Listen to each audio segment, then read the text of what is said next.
So it's great to have you, I must say. I'm really, honestly, very grateful for the time that you have, given me to be able to ask all these questions. The next question. Anytime. Thank you. Yeah. The next question I have is on cryptocurrencies. We've already seen, I know of at least two companies, individuals who have announced that they are going to have an ICO, an initial currency offer. And,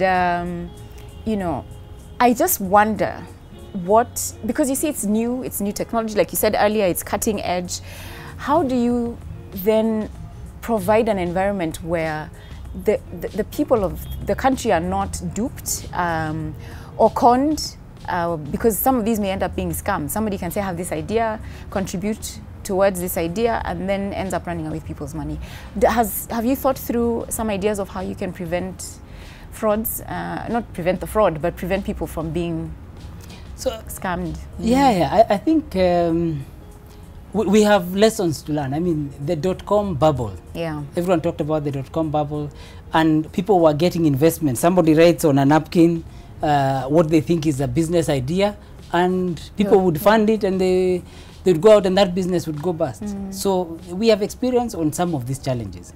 What's very clear is that the central bank and the CMA have come out clearly, and they have said that first, these cryptocurrencies are new. They have not been tested.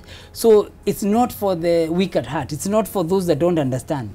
If you have spare money, then you can go try. But chances that you will lose money are there. But you see, when people come and scam, they never tell you about the risks. They never tell you about the challenges that you get. They tell you about the opportunity, or I made this amount of money. So I would say the government is being very clear, especially through CMA and the central bank, that this is an area you need to be very careful about. Don't just listen to anybody and invest.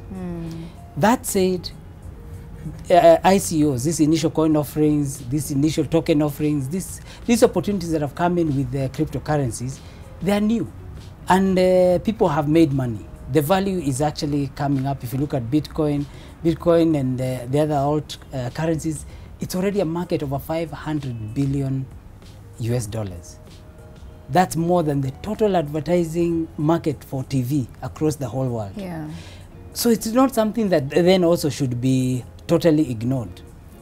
We had many battles about voice over IP. We had many battles about mobiles. You remember Mama Mbogas used to have mobiles in Uganda when many of us were still waiting to get these things. So we don't want to be the last in these things. But the opportunities and ideas of looking at this are there. But I think there's caution. Be careful how you go in. Be careful how you look at investing. But we will not be left behind. So those people that want to experiment, those people that want to look at this, then let's experiment, let's do it. But you could have losses. Be careful about the losses. And that's the message from the government. It's actually very, very clear.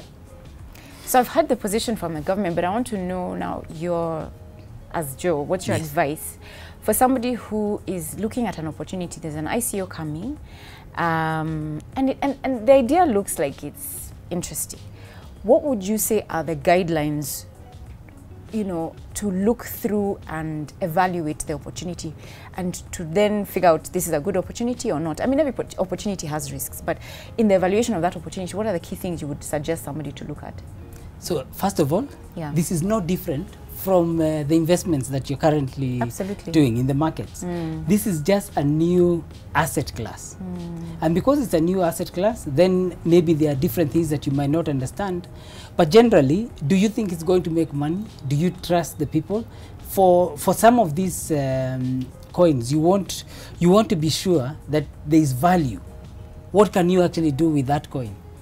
Is it exchangeable, or are you going to just hold tokens that are not taking you anywhere? The reality is it's difficult to give people advice on some of these things unless you can foretell the future. It's very difficult. But today, we have examples. I mean, M-Pesa, though it is tied to the Kenyan shilling, it's a currency. People still hold money in that currency because they are able to change it whenever they need it, or they can use it to pay. I would say Bonga points and many of the other points like air miles, these are all similar things. So Do you value getting the bonga points? Do you value getting air miles and so on?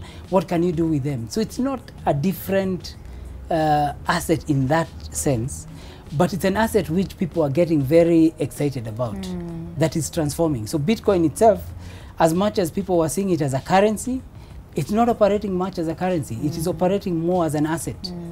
It's operating like gold. Because if you look at the fluctuations in value, there are some students who went on a trip to test the Bitcoins, and they went for a drink. The first beer you're buying, the price is different from the next one because the currency has fluctuated. So somebody has to be careful. But I think the opportunity is great.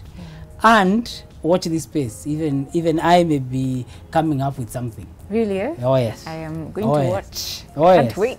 I don't. You know, some of us are allowed to experiment. Yeah. So we will experiment. Don't leave me behind. Tuko pamoja. I think we want every Kenyan to be with us. Yeah, Yes. absolutely.